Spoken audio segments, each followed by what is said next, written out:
अस्सलाम वालेकुम students, welcome to the Cosmos Academy. आज हम एसएससी जनरल फीमेल्स का जो पेपर आज हम उसको डिस्कस करेंगे। और ये पेपर आपका 2024 में 26 दिसंबर को आपका ये हुआ था पेपर। तो अब हम उसको डिस्कस करते हैं। ये जो क्वेश्चन हमने ढूंढे हैं तो डिफरेंट जो स्टूडेंट हैं उन्होंने ये हमें बताए हैं। तो मे बी क्वेश्चन जो है ना, हमने पूरी कोशिश की है कि क्वेश्चन की जो स्टेटमेंट है वो मुकम्मल तौर पर ठीक रहे और इसके जो ऑप्शन हैं वो एज इट वही रहे जो क्वेश्चन पेपर में आए हुए हैं। लेकिन इसके बावजूद अगर क्वेश्चन की स्टेटमेंट में कोई मसला आपको नज़र आए या जो क्वेश्चन के जो ऑप्शंस हैं वो अगर आपको मुकम्मल तौर पर सही नहीं लगते या उसमें थोड़ा सा मसला हो तो वो फिर आप कमेंट सेक्शन में आप उसको बता दीजिएगा, हम उसको ठीक कर देंगे। ठीक है। तो FPSC SSC general females morning का ये पेपर है, बैच 01। तो जितने भी हमें क्वेश्चंस मिले हैं हमने उसको पूरी कोशिश की है कि उसको अच्छी तरह से आपके सामने सॉल्व करें। अगर आपको ये पेपर चाहिए PDF में तो वो भी आप ले सकते हैं। ये व्हाट्सएप नंबर दिया होगा या आप कमेंट सेक्शन में आप अपनी डिटेल सेंड कर दीजिएगा तो आपको ये पेपर PDF में फ्री ऑफ कॉस्ट आपको शेयर कर दिया जाएगा। ये व्हाट्सएप नंबर है, इस पे आप कांटेक्ट करके आप ये पेपर की PDF आप ले सकते हैं। ठीक है। सबसे पहला क्वेश्चन हमारे पास, what is the highest level of SOLO taxonomy. तो सोलो टैक्सोनॉमी से इस दफ़ा जो पेपर में जो बैच 1 का जो पेपर है इसमें 1 से 2 क्वेश्चन ही आए हैं। तो सोलो टैक्सोनॉमी का आपने डिफरेंट लेवल्स होती हैं, जैसे यहाँ पर आप देख सकते हैं कि सबसे जो सिंपल लेवल होता है वो प्री स्ट्रक्चर होता है, फिर uni structure, multi structural, relation या एक्सटेंडेड अब्स्ट्रैक्ट। तो ये सबसे कॉम्प्लेक्स होता है। तो क्वेश्चन में क्या पूछा गया, क्वेश्चन में आपसे ये पूछा गया है कि सबसे जो हाईएस्ट लेवल होता है यानी कि कॉम्प्लेक्स लेवल होता है सोलो टैक्सोनॉमी में वो कौन सा होता है। तो ये सारे ऑप्शंस थे, मल्टी स्ट्रक्चरल, रिलेशनल। तो इसका करेक्ट आंसर क्या था, option number C, extended abstract. तो अगर आप इसका पूरा जो कंसेप्ट है आप जानना चाहते हैं तो दी कॉस्मोस एकेडमी पर आप इसका आपको पूरा कंसेप्ट आपको मिल जाएगा। अभी हम ज़्यादा डिटेल में नहीं जाएंगे, जस्ट जो पेपर है उसको हम उस ताकि महदूद रहेंगे। IBCC stands for inter board committee of chairman. तो ये इसका एब्रीवेशन है। तो क्वेश्चन नंबर 3 है, what is the narrowest in scope, curriculum, course outline, syllabi या नन ऑफ दीज। तो देखिए अगर यहाँ पर सिर्फ कोर्स होता तो फिर हमारा आंसर होना था सिलेबस, क्योंकि कोर्स आउटलाइन है तो फिर हमारा करेक्ट आंसर क्या होगा, कोर्स आउटलाइन होगा। और आप जानते हैं कि जो कुरिकुलम है ये बहुत ही ब्रॉडर होता है। Which term is synonyms with the behavioural object, कि हमारे जो बिहेवियर्स हैं वो किसके साथ वो मतलब किसका सिनोनिम है, जनरल ऑब्जेक्टिव, स्पेसिफिक ऑब्जेक्टिव या यूनिक ऑब्जेक्टिव। तो जो बिहेवियर है उसका ताल्लुक किसके साथ होता है, स्पेसिफिक ऑब्जेक्टिव के साथ होता है। 5 है, which is broader in scope. तो जो कुरिकुलम होता है वो सबसे ब्रॉडर होता है। तो इसका एम्स नहीं है, कुरिकुलम है, क्योंकि कुरिकुलम के अंदर ही एम्स, मिशन सारा कुछ आ जाता है। क्योंकि जो हम कुरिकुलम डेवलप करते हैं वो पर्पसफुल होता है, उसका मकसद होता है, तो इस वजह से ये उसके अंदर आ जाते हैं। तो इसका करेक्ट आंसर है curriculum. The word strategy is the most related in techniques, approach, style या नन ऑफ दीज। तो स्ट्रैटेजी का ताल्लुक किसके साथ होता है, अप्रोच के साथ होता है। 7 है, the head of intermediate and secondary education board. तो पेपर में इसका ऑप्शन था नन ऑफ दीज, तो इसका जो करेक्ट आंसर वो फिर क्या बनता है, चेयरमैन। पेपर में नन ऑफ दीज था और वैसे इसका आंसर क्या है, चेयरमैन। कि जो हमारे बोर्ड्स के जो सरबराह होते हैं उनको हम क्या बोलते हैं, उनको हम चेयरमैन बोलते हैं। क्वांटिटेटिव रिसर्च, ये तो बहुत आसान था क्योंकि क्वांटिटेटिव का जो ताल्लुक वो किसके साथ होता है, नंबर्स के साथ होता है। दूसरी रिसर्च होती है क्वालिटेटिव, उसका ताल्लुक होता है वो थ्योरेटिकल वर्क होता है, ये मैथमेटिकल वर्क होता है। फर्स्ट स्टेप इन रिसर्च, तो रिसर्च के डिफरेंट स्टेप्स हैं। तो सबसे जो पहला स्टेप है वो होता है आइडेंटिफिकेशन ऑफ प्रॉब्लम, कि सबसे पहले आपको प्रॉब्लम का पता होना चाहिए कि प्रॉब्लम है क्या, फिर आप उस पर रिसर्च करेंगे। 10 है, independent variable is manipulated. Manipulated का मतलब होता है चेंज करना, उसकी वैल्यूज़ को कम ज़्यादा करना अकॉर्डिंग टू द रिसर्च। तो एक्सपेरिमेंटल रिसर्च में क्या किया जाता है, इंडिपेंडेंट वेरिएबल को मैनिपुलेट किया जाता है। इंडिपेंडेंट वेरिएबल होता है और एक होता है डिपेंडेंट वेरिएबल। तो इंडिपेंडेंट वेरिएबल वो होता है जो चीज़ आप यूज़ कर रहे होती हैं, और डिपेंडेंट वेरिएबल होता है जिस पर आप यूज़ कर रहे होते हैं। जैसे आप इसकी एग्जांपल ले सकती हैं कि आप जो डेस्प्रिन की गोली है आप उस पर रिसर्च कर रही हैं, तो फिर आपका जो डेस्प्रिन की जो गोली है वो क्या बन जाएगी, वो इंडिपेंडेंट वेरिएबल बन जाएगी, और जिस मरीज़ को आप डेस्प्रिन की गोली दे रही हैं वो बन जाएगा डिपेंडेंट वेरिएबल। तो आप डेस्प्रिन की गोली का आप डोज कम या ज़्यादा करेंगे, देखेंगे कि जो मरीज़ है डिपेंडेंट वेरिएबल उस पर क्या इफ़ेक्ट पड़ता है, तो उसको बोलती है एक्सपेरिमेंटल रिसर्च। ठीक हो गया। 11 if the teacher perceives that students are not getting the lesson he is delivering, what should be? अगर टीचर ये महसूस करे कि जो कुछ वो पढ़ा रहा है बच्चे को वो समझ नहीं आ रहा, तो उसको क्या करना चाहिए, वो टॉपिक ही छोड़ देना चाहिए? तो ये तो नहीं हो सकता। टीच द नेक्स्ट डे, क्या उसको अगले दिन पढ़ाना चाहिए दोबारा वही टॉपिक है, या use another strategy for that lesson? तो ज़ाहिर है अगर आप बच्चे को आपकी मेथड की समझ नहीं आ रही तो अपना मेथड चेंज करके देखें, क्योंकि जब आप मेथड में भी आपकी जो मेथड उसमें ज़्यादा मिस्टेक है, तो बेस्ट जो ऑप्शन है वो सी है।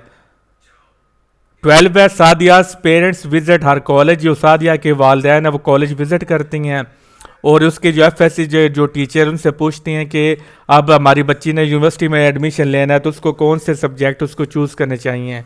तो ये किस टाइप की असेसमेंट है? तो इसका आंसर है प्लेसमेंट असेसमेंट। देखें, आपको सिर्फ करेक्ट आंसर नहीं पता होना चाहिए, आपको उसकी रीज़न भी पता होनी चाहिए। ठीक है, अगर आप सिर्फ रट्टा मार लेंगे तो उसका कोई फ़ायदा नहीं है। तो जो चारों ऑप्शंस हैं, चारों ऑप्शंस की आपको रीज़न पता होनी चाहिए कि सही वाला सही क्यों है और गलत वाला गलत क्यों है, तो ये आपको अच्छी तरह से पता होना चाहिए।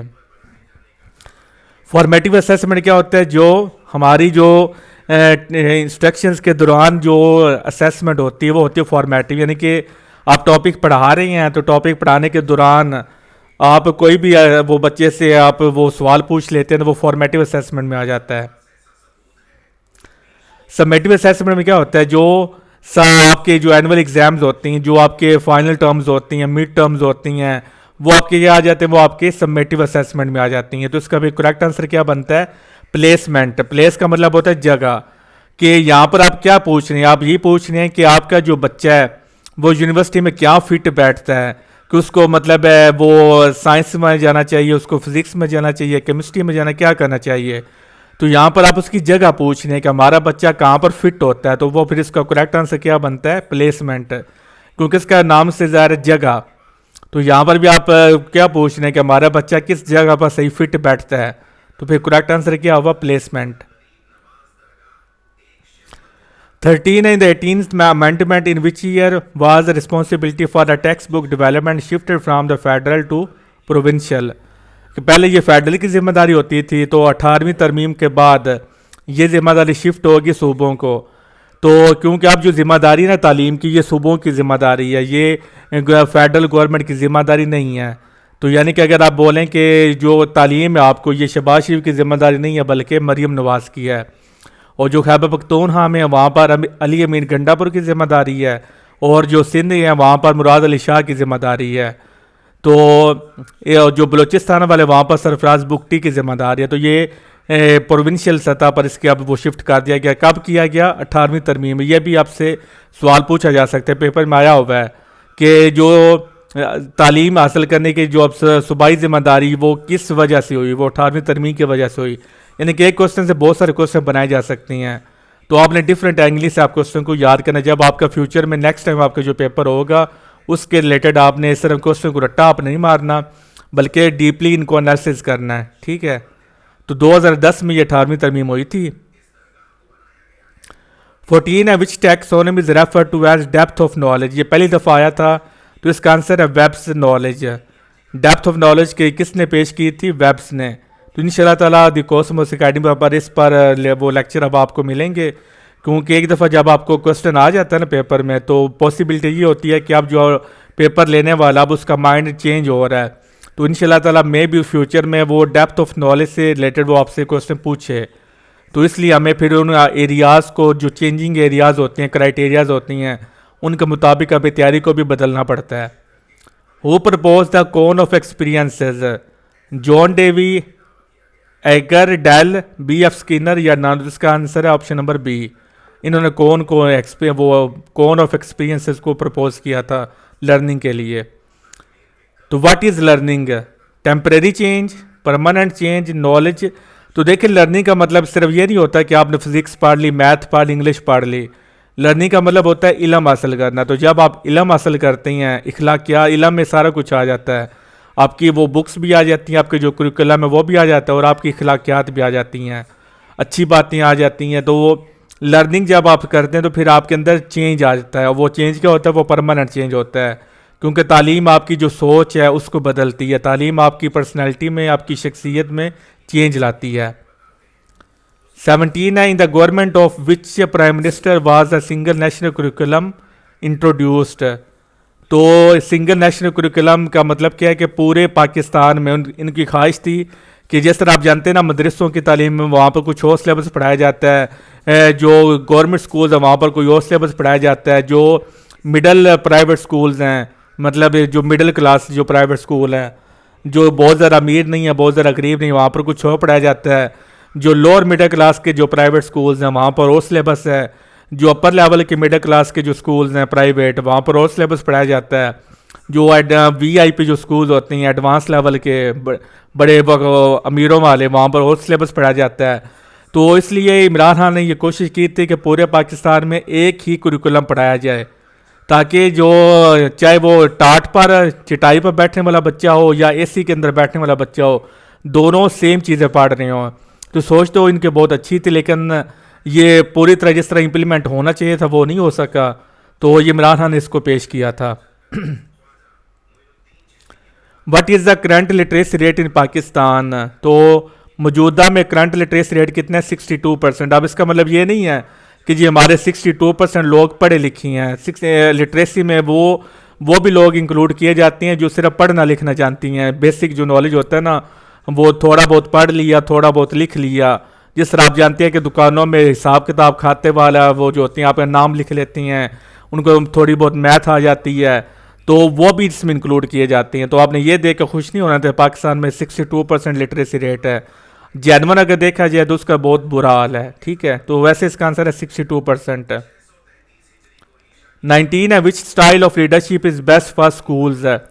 लेसिस में तो मुकम्मल आज़ादी दी जाती है, डेमोक्रेटिक, ऑटोक्रेटिक। उसका आंसर है डेमोक्रेटिक, कि जब आप एक दूसरे से मशवरा कर कि आप जो वो स्कूल चलाती हैं, पॉलिसीज बनाती हैं, वो ज़्यादा अच्छी होती हैं।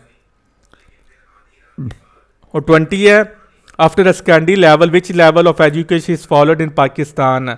तो सेकेंडरी लेवल के बाद कौन सा लेवल शुरू हो जाता है? Higher secondary. उसके बाद फिर टर्शरी स्टार्ट हो जाता है। तो ये 20 MCQ पार्ट 1 में हमने डिस्कस किए। तो पार्ट 2 में इंशाल्लाह ताला 21 से फर्दर MCQs को हम डिस्कस करेंगे 21 से, ठीक है। क्योंकि वीडियो की लेंथ 13 मिनट हो चुकी है, तो इसलिए हम यहाँ पर इसको एंड कर रहे हैं। तो पार्ट 2 में आपको इंशाल्लाह ताला 21 से आगे हम आपको स्टार्ट करेंगे। तो अगर आप चाहते हैं कि इसी तरह जो पास पेपर आपको, देखिए ये इस तरह के नोट्स आपको कोई नहीं देगा। बाकी अकेडमीज़ वाले क्या किए हैं, वो जल्द व्यूज़ के लेने के चक्करों में उन्होंने सिर्फ सवाल और उसका जवाब उन्होंने आपको बताया है। बहुत कम अकेडमीज़ हैं कि जिन्होंने आपको सवाल विद ऑप्शंस आपको बताए हैं, क्योंकि फ़ायदा ही तभी होता है जब आपको पता हो कि पेपर में सवाल क्या पूछा गया और उसके ऑप्शंस क्या हैं। क्योंकि जब आप चारों ऑप्शंस आपके सामने होते हैं ना, फिर आपको ज़्यादा अच्छी अंडरस्टैंडिंग हो जाती है। अगर ये ऑप्शन मैं आपको ना दूँ, डायरेक्ट आपको आंसर बता दूँ, उससे आपको अच्छी अंडरस्टैंडिंग नहीं मिलनी। तो इसलिए अगर आप चाहती हैं कि इस तरह की आपकी वो फ्री ऑफ कॉस्ट आपकी वो स्टडी में आपकी हेल्प की जाए, तो आप चैनल को सब्सक्राइब कर दें, वीडियो को लाइक कर दें, शेयर कर दें, और आपकी जो सजेशन है वो कमेंट सेक्शन में आप बता सकती हैं। तो मिलते हैं नेक्स्ट लेक्चर में, तब तक अपना ख्याल रखिएगा। अल्लाह हाफिज़।